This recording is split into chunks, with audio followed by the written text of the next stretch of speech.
అయినటువంటి 1950 జనవరి 26ని మనం రిపబ్లిక్ డేగా జరుపుకుంటున్నాము. భారతదేశంలో భిన్న జాతులు, భిన్న మతాలు, వివిధ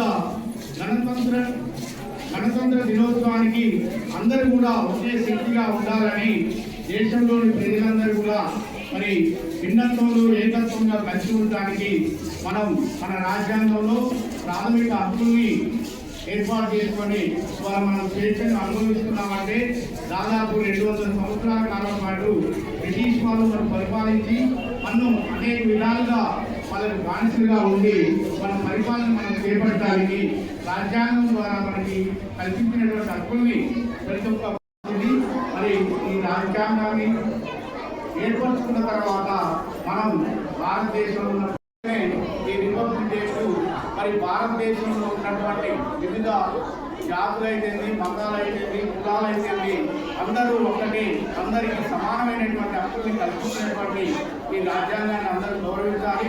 ప్రతి ఒక్కరు కూడా రాజ్యాంగాన్ని కట్టుబడి పనిచేయాలి. అదేవిధంగా భారతదేశంలో ఉన్నటువంటి పౌరులందరికీ కూడా మరి ప్రజాస్వామికమైనటువంటి సర్వసత్తాకమైనటువంటి గణతంత్ర రాజ్యాన్ని ఏర్పరుచుకున్నటువంటి ఈ దేశానికి మరి వాళ్ళు ఉన్నటువంటి అధికారులు కానీ, పాలన చేపట్టిన వాళ్ళు కానీ ఎల్లప్పుడూ ప్రజల యొక్క హక్కుల్ని కాపాడాలని కోరుకుంటున్నాను.